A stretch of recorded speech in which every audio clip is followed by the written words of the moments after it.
Hey everybody, welcome to the Orange and Brown Talk podcast. Dan Labbe with Ashley Bastock. Today, our weird pod week continues. Ashley was gone, and now she's back. Mary Kay, we talked about it in the Hey MK pod. She's kind of doing a working vacation in Florida, so she's sitting out some podcasts. So it's just me and Ashley here today on a Wednesday. Lance Reisland is going to come back on Thursday, and we're going to talk some draft. And then next week, we're all going to be in Indy. Right back at it, the three of us together again on the Orange and Brown Talk podcast. Ashley, we were just talking about it before we hit record. Neither of us are ready for this trip. It is, I mean, the combine is like this.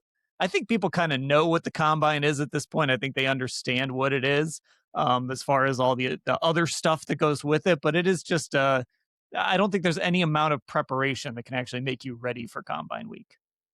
No, there is not. And I've covered Combine Week as both a college beat writer and now an NFL beat writer. I only did it as a college beat writer once, actually. And it's so much easier when you're a college beat writer, from the perspective of knowing the prospects, because when you're a college beat writer, you already know everything about those guys. It would be like if we had to go and cover 15 Cleveland Browns all in one room. Like, we'd divide it up, we'd conquer, we'd write our stories fairly easily. But what makes it harder from the prospect side when you're an NFL writer is just you don't actually know what your team is going to do. You never know. So last year, we focused on all the quarterbacks, but we had a Shedeur Sanders story. We had a Cam Ward story. I wrote a Jalen Milroe story. So a lot of those stories in hindsight, you're like, oh, okay, that meant nothing but sometimes you get lucky. Dan, you wrote a great Harold Fannin story last year, but I wrote one on Elijah Arroyo.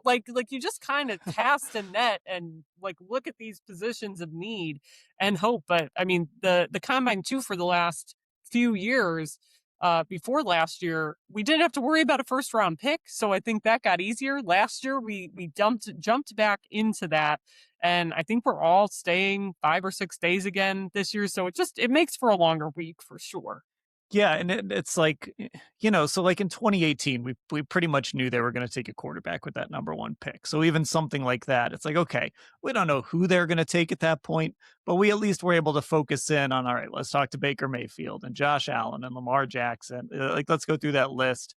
We covered our bases. They had the number 4 pick that year too, so we covered our bases with other guys for that. But the last few years, last year we were obviously very focused on the quarterback, so we didn't know if they would take a quarterback at number 2. Then of course they ended up taking no one at number 2. But that's kind of what it is. It is just this wide net. And I'll be honest, I almost view us as the coaches in the draft process. I watch college football, but I'm not able to sit there all day on Saturday and watch college football. Otherwise, my family would murder me if it was a home weekend and that's all I did on Saturday. So, we get out of the season and we're just starting to play catch up. So even at this point, I think we're still kind of getting to know some of these guys, especially as you get farther and farther down the draft board. Yeah, that's what I think makes it so difficult. And even for me, I know one of the things I do, I'm writing one for today's Wednesday, right? So Thursday morning, kind of looking at various national mock drafts and seeing how the momentum is going, what they have the Browns doing. And there's little agreement in those typically, but it does kind of help you say, okay, here are some names to remember, or at least some positions to potentially be paying attention to, or if they would trade down, where would it make sense? But I mean, I think so far, my biggest takeaway from doing this, and I've just started writing it, is everyone has zeroed in on the Utah tackle, Spencer Fano. I'm sure you guys are going to talk about him more in the draft pods, or you already have, but that part of it's interesting too. You kind of start to see the snowball roll, and maybe they will end up with Spencer Fano, but maybe he will not even come close to being a Cleveland Brown, and we just don't know it yet. So that's also the interesting part about covering all of this. Well, and it feels like back in 2022, when you do dig into these tackles, a lot of these guys play right tackle. And so I just wonder, back in 2020, Andrew was very adamant that he wasn't concerned about left and right, and they end up taking Jed Wills. They move him to the left side. I don't know if that's why Jed didn't work. There could have been a lot of reasons that it didn't work with Jed Wills, but that certainly didn't help the process moving him from the right to the left side. So, you take a Spencer Fano, you're going to have to move him over to the left side. Or I don't know, maybe you like their left tackle better. I don't know. Who knows what Andrew's thinking?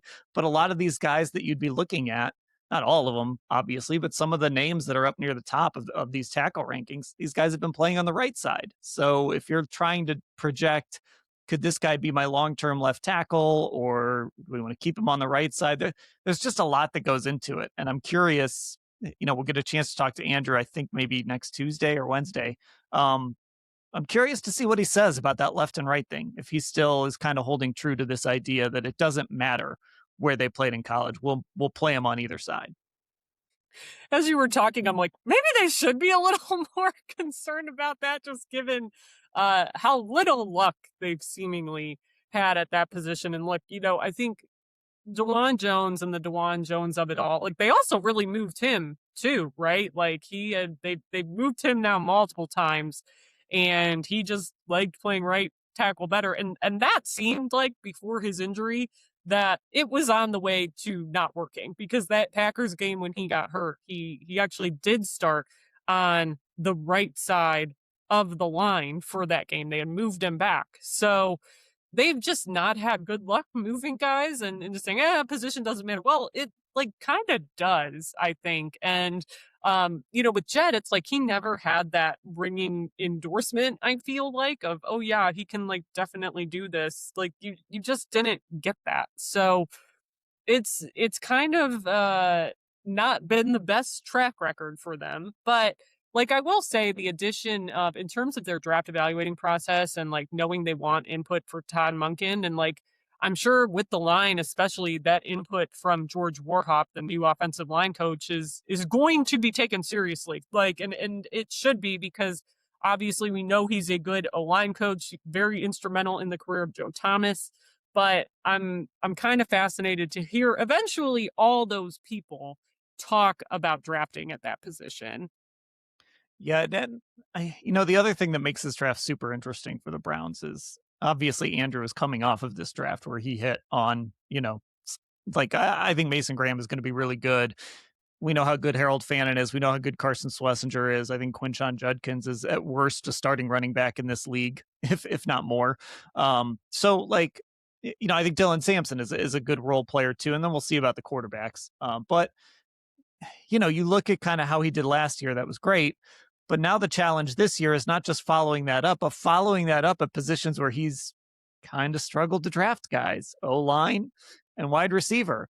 And I don't know how much of that was him being so intent on system fit with Kevin. I mean, maybe the shackles are off now and it's going to be like, all right, Andrew's going to draft the best guys there and him and Todd are going to, figure this thing out. Or maybe he really just does struggle to identify those positions. And I just think that's what makes this draft so interesting is he had a really great draft last year, but this league's relentless. We're on to this year now. And now you've got to nail some positions where we've seen you miss, multiple times. It is very much a "what have you done for me lately" league. I've brought that up multiple times ever since we talked to Jimmy Haslam on January 5th when they fired Kevin Stefanski. And he talked about why they kept Andrew, and all of these accomplishments he listed had all happened within like the last 8 months. And I'm like, okay, well, that's like, you're going to have to replicate that fairly soon, because the 2025 draft is about to really not matter anymore that much. And I mean, I agree. That's what makes it so interesting this year, is they have not been able to solve these problems. And I'm sitting here thinking about it, and I think I have an answer. Like, Dan, who would you consider to be the best wide receiver that Andrew Berry has drafted here? Drafted, not traded for. Best So we're taking out Amari Cooper. best he's drafted. I'm gonna forget somebody. Probably is it Donovan? Maybe just That's what based I on where was he was thinking. picked. I mean, because Yes, said that's just what I hasn't was played thinking. enough. Yeah, Sed just hasn't played enough. I was thinking Donovan. You got him in the 6th round and got a couple of good years out of him. He makes a game-winning catch for you in Cincinnati. Like, I mean, I'm also, a little maybe biased from writing my big story on him, but I genuinely think that speaks to the lack of like significant resources they've been able to add there. And like you look, God, we talked about said Anthony Schwartz is another guy, right? David Bell, who, his career is unfortunately over, but he was not having a great year before he got injured and never really, I think, was able to pop the way he did. Like they have really, really, really struggled with this. And on the O line, too. Okay, you drafted Dewan that looked like a win. And now it's just kind of this big question mark because of the injuries. Nick Harris, you ended up getting rid of him. Did they let brought him him back for walk a and little then bit. traded him? Yeah. Yeah, you brought They him back and then you traded him. they let him walk and then they traded for Yes. him when Luke Whippler got hurt the first time. Right. And then Right. he got hurt again. And now Mhm. I don't know where he might, I don't know if he's with anybody. Yeah, and then, I mean, Luke Whippler, who's played a little bit, it's like they've not, and to be fair, on the O-line largely, they had been set. Like, even though we can sit here and say, well, Jed, like, that pick is a failure because Jed didn't reach a second contract here, and I think that's correct. Like, Jed still did play a lot of football for them, and they weren't super motivated to go out and get another left tackle. So, like, they went an extensive period where they didn't have to do much on this O line because you have those veteran guys on the interior. And if Jack Conklin was healthy, then it made your life easier too. So, this is definitely also, I think, the first big test for them in that regard. But, outside of Jed Wills and those couple of late round picks, they have a really small sample size there.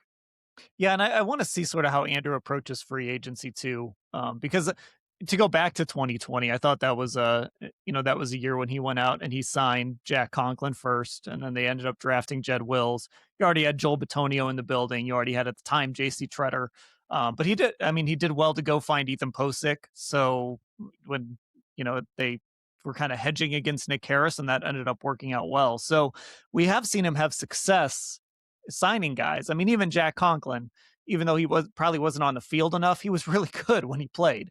And he had some really good years here. And in 2020, you could have made the case maybe he was their best O lineman. It was him or probably Joel Bitonio. Um, so I want to see sort of how Andrew approaches free agency. How much of the line, how many starting offensive linemen does this football team have on March 15th? Like, or are they really going to go into this draft and go super young on this line? I would imagine he's probably going to sign some interior guys, and that's assuming Joel doesn't come back. But I would imagine at the very least he's going to sign like maybe one interior guy, and then maybe at least a tackle who can compete or something like that. But I do think this is one of those years where what Andrew does in free agency is going to forecast what he does in the draft. Yeah, and it feels like we have seen them, especially bring in veteran tackles in free agency in recent years. Like I think about Cornelius Lucas last year, who played for them a bit, and then obviously they traded for Cam Robinson. Like we've seen them add veteran tackles in different ways that weren't the draft. So yeah, I mean, I think that's the other thing too that people need to remember, like when we talk to them next week, like the new league year doesn't start until March, and they're going to have a chance to solve some of these problems or at least put a dent in them before they even get to the draft. And I'm really just curious to see how they approach it, who's out there, what they can manage, because the other thing we know about Andrew Berry is he does not like to have himself painted into a corner. Like my response to that is it's a nice thing to say, but the problem is right now you got a lot of needs. So you're gonna kind of have to, you don't want to get painted into the corner, but you gotta at least maybe saunter over in the corner's direction a little bit. Like you're gonna have to slightly lean into the corner to begin to solve some of these problems, I think. Yeah, and I think the other problem that they have is they just can't count on any of the young guys they have right now to just, okay, we're going to let Wyatt go. Zach Zinter, you're up. I mean, you could try that, but I don't know if that's going to work, right? Luke Yeah. Whippler got some time there at the end, but he got carted off at the end of that Cincinnati game. Like, so you've got two Yeah. centers who, whether maybe they'll try to bring Posick back, especially with that Achilles rupture, but you don't know when he's going to be back on the field. But you certainly can't count on Whippler either. We don't know exactly what that injury is, but it was serious. Um, you don't really have a young tackle in the building that you can absolutely count on. I think Dewan Jones should be able to compete for a job and maybe be the initial starter, when we get there in the spring. But you can't really count on Dewan either. And I think that's part of the problem is you just don't have any obvious answers outside of maybe Tevin Jenkins. But even he's a guy that he's young, but he's had injury issues in the He past. has an injury history, So yeah. like it's it's hard to really point to somebody in that building that you can say that's a young guy that we've sort of been stashing away and now we can put him in there and he's going to be our starter at this position for the next 10 years. Yeah, that guy just doesn't exist to me. And oh my goodness, the Zach Zinter thing. I know there were some of our texters like that would ask about this weekly.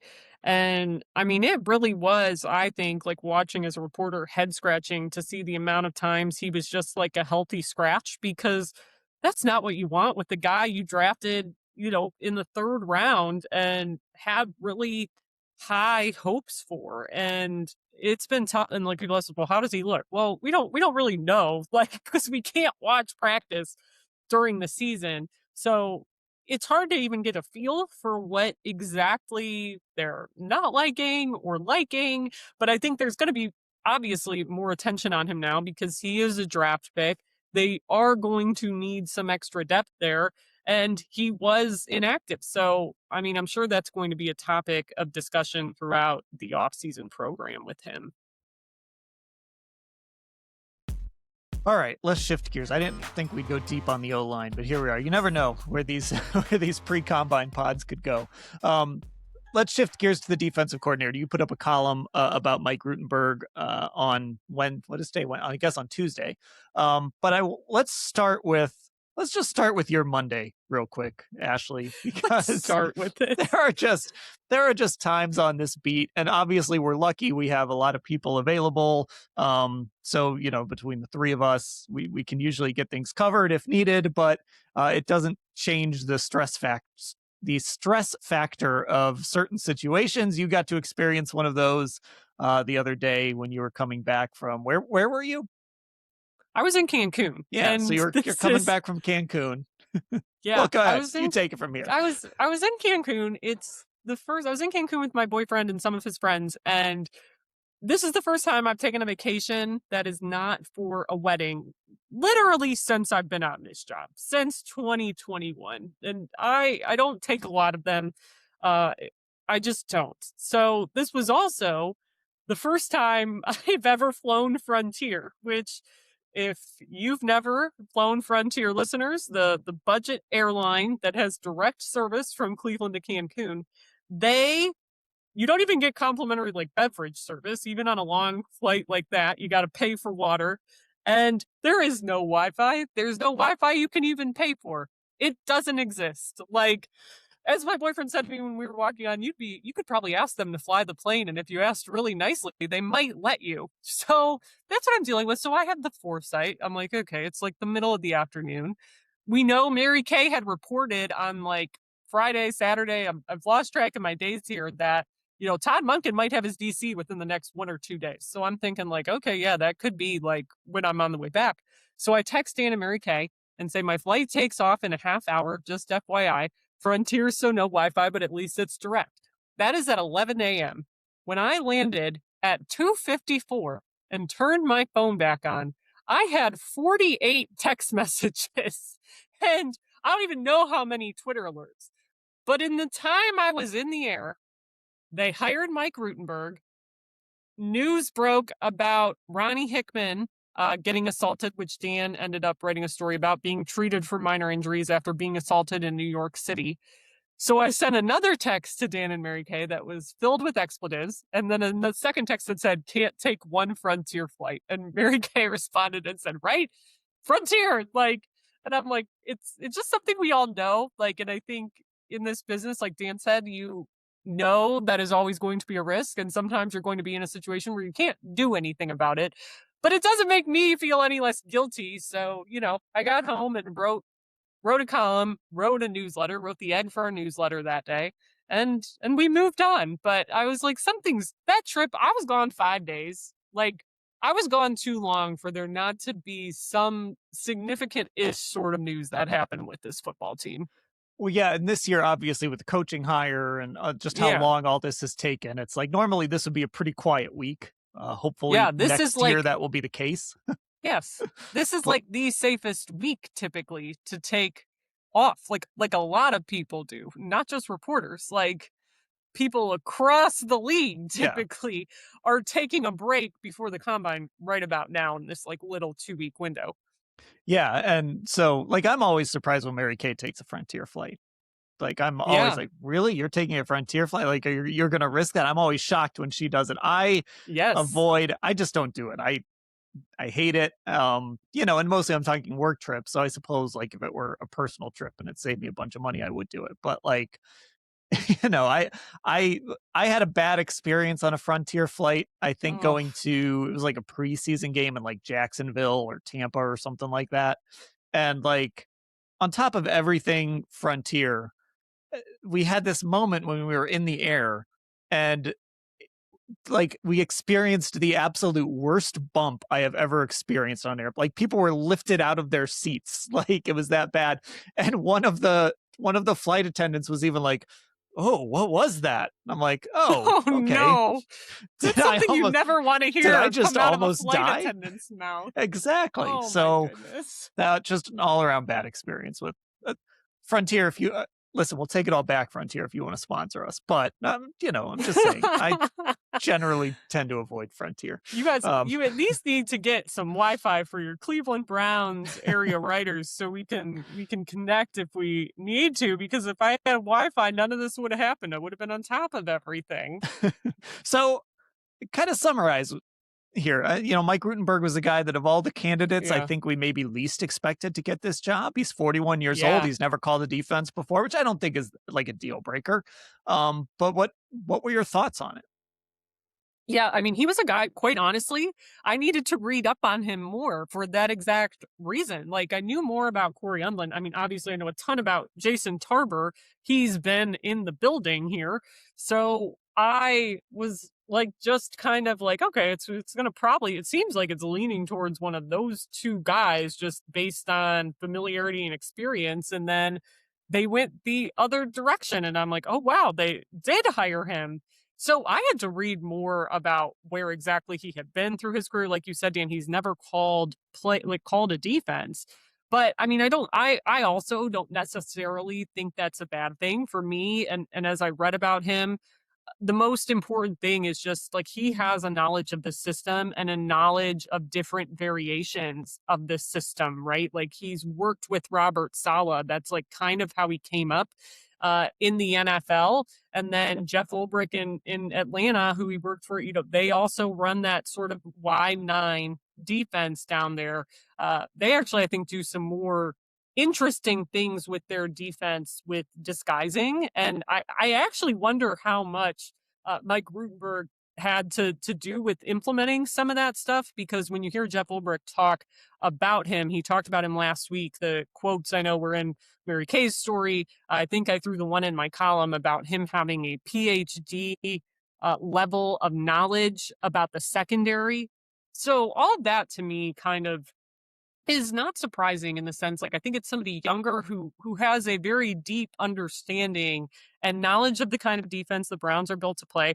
I always think that was the most important thing. The second it became evident they were going to lose Jim Schwartz, like, I think you have to find somebody that can run this more wide nine attack front style defense than as opposed to like the Vic Fangio sorts of style defenses that have really become in vogue.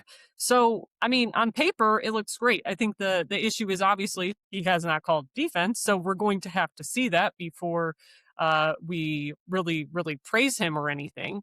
But from everything I've read about him, heard about him, it seems like he is very equipped for this sort of scheme the Browns know they're good at.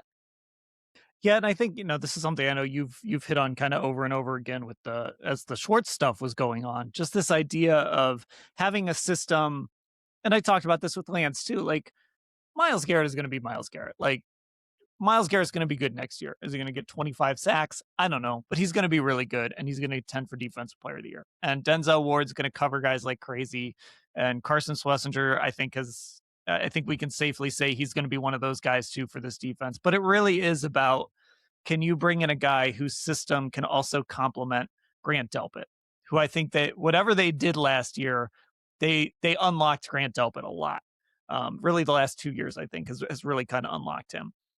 Same with Tyson Campbell. You go out and you trade for Tyson Campbell, so you've got to bring in somebody who complements what he does. The other linebackers that play with Schlesinger, whether that's Devin Bush coming back or you draft guys, whatever it is, making sure you have a system in place that complements those guys. And when you've been drafting and developing into this Jim Schwartz system, which is not, like we've said, it's not a typical system. It's not like the Seattle Seahawks don't play this system. Um, it's I don't want to say it's unique, but it's kind of rare, at least right now in the modern NFL. So you've got to have it's got to complement the guys you have. It's got to complement those role players more than anyone and make them better. Because the other guys, the stars, are going to be the stars. They are, but look, like I would even argue, I do think Myles needs this sort of system to some extent. Like it has unlocked something in him that in two of the 3 years he's been in it, he's won the NFL's Defensive Player of the Year award, and he's broken the sack record. Like Myles became, Mary Kay said this too, I know. Myles became a Hall of Famer because of this defense. Like largely, Myles Garrett was always going to be good. He was always going to be a Pro Bowler. He was always going to be an All Pro. He was always going to be Myles Garrett. He was always going to be in the discussion for that. But I do think you needed to really let him pin his ears back in a different way. And I think a big part of that is allowing the guys you're talking about, Dan, those role players, to also be able to do that, because we know how that front works. It's a very like symbiotic relationship. And you see what one addition in a guy like Malik Collins can do for your edge rushers, right? Like it helps Myles Garrett, I would argue, get that sack record, get that Defensive Player of the Year award. It helps a guy like Alex Wright earn a contract extension. Like these were some really good things. And like the problem is, I know the Browns always like to say we're not like, pigeonholing ourselves in the scheme, but like you kind of have, like intentionally, I think, but that's what you should do. Like Tyson Campbell is only as good as he is here because the Browns play so much man and they learned how to use his physicality. Like you don't want this team in a bunch of zone, and it's just not what they are built to do. And with two high safety, like who are those two high safeties going to be has been my kind of standard reply to all of that. So better or worse, this is what they're built to run. And it might not be the in vogue thing right now, but in a lot of ways, it works for them. Well, and I think too on that side of the ball, really on both sides, but I think on that side of the ball especially, I almost think I don't think it's a bad thing to be, kind of, hey, this is who we are, this is what we play. I mean, we talk to Joel Bitonio every single year when they play the Steelers, and it's like every year, they've been playing this same defense my entire career.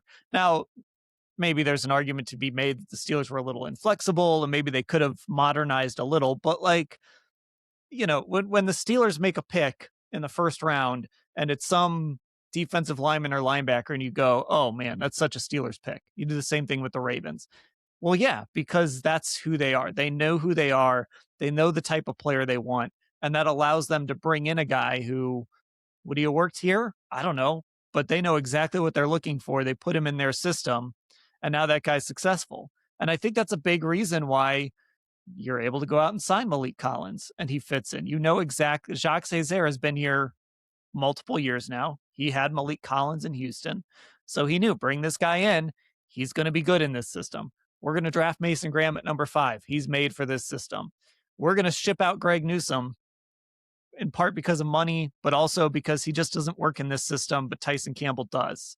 And he didn't work in Jacksonville because of their assist. Like, that's a good thing to just sort of know who you are defensively. And if they manage to find a guy in Mike Rutenberg who is going to kind of continue what they're doing, but also maybe, I don't know, maybe he changes some things in the back end and gets a little more creative in the back end. That's not a bad thing. Like, it's not a bad thing to know who you are, because then you can go out and you can find guys that maybe other teams don't value as much, but they're going to come here and they're going to be really good because you know how they fit in your system. And it sounds like you're talking about Moneyball. I know, Sounds right? like you're describing Moneyball. I'm the new Paul Di Podesta. Everyone send us a subscribe to this pod, leave a 5-star review, and tell Dan your thoughts on that comment he just made.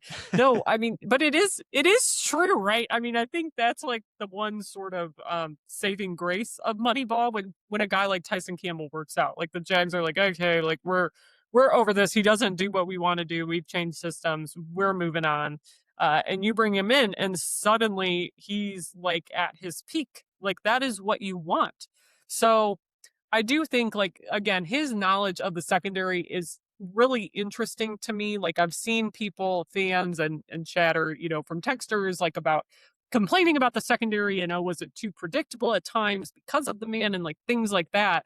And maybe this is a guy who is going to help implement some of that disguising, make it a bit more complex to read. Like, this is how systems evolve. Like, this is how they change in theory. So, I mean, it's going to be a lot of work. It's not going to be easy, but as far as like the players go, I've said this too, and I wrote this in the column. Like, as much as I think players love and loved Jim Schwartz, like I think a big part of that love was not just for Jim Schwartz, the coach, but it was for this defense. Like, I think they're going to be fine as long as they are still playing the way they want to play. Because even though winning has not been able to cure a lot for them, they've had a lot of defensive success, both as teams and your key individuals have had a lot of defensive success. So for me, that's kind of what I was always like. It was always about the system, the style of defense, more so than their feelings about Jim Schwartz. So like, I think I'm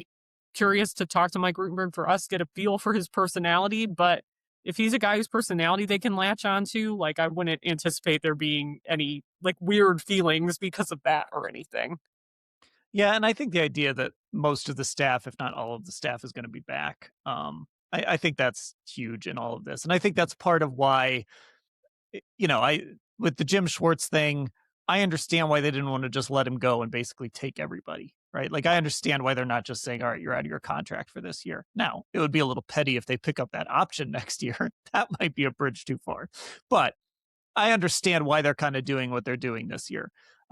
So you've got like again, I mentioned Jacques Césaire, so you still got him around. Brandon Lynch has been here forever, and so he's still around for these corners. And this is assuming all these guys are still here, and that Rutenberg doesn't make a change some of these guys, but most of this staff is expected to be back. So you're going to have guys that these players know that they're familiar with, and that's just going to make buy-in all that much easier because it really does come down to like, okay, Jim Schwartz is gone, but Jason Tarver is still here, and we like Jason Tarver. So, all right, we'll buy in. And the reality is, for most of these guys, this is their job. Well, for all of these guys, this is their job, and they're going to show up to work, and they're going to do it no matter no matter who's in charge. So, I think outside of like maybe having to convince a Myles Garrett that things are going to be okay, and Denzel Ward, and but those guys aren't going anywhere regardless.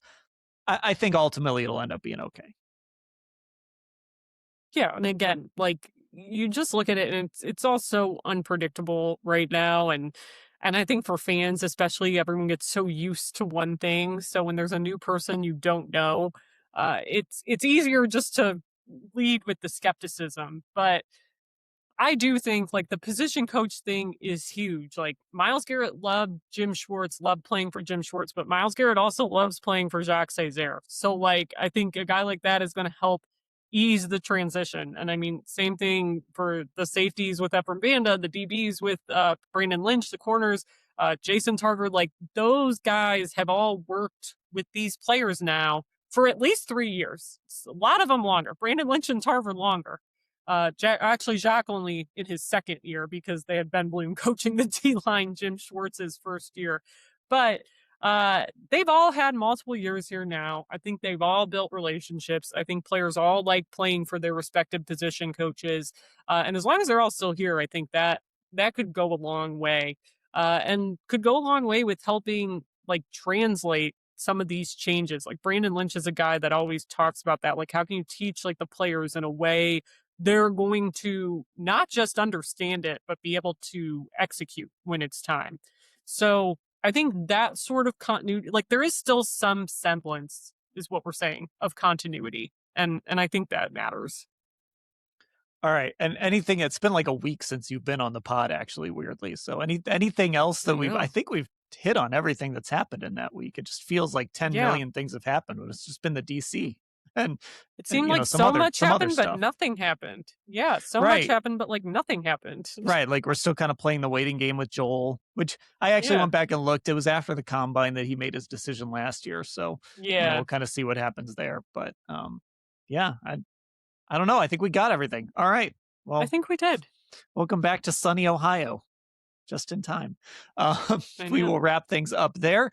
Make sure you find us on our YouTube channel. It's Cleveland Browns on cleveland.com. Find our socials too. We've got my guy Brennan here, one of our Syracuse student who has been doing stuff on Buckeye Talk. He's helping us out on Orange and Brown Talk. Get some clips out on our socials. So that's Orange and Brown Talk on Instagram, Orange Brown Talk on Twitter. And yeah, look, I don't understand it. Ashley understands it, but we do have a TikTok account.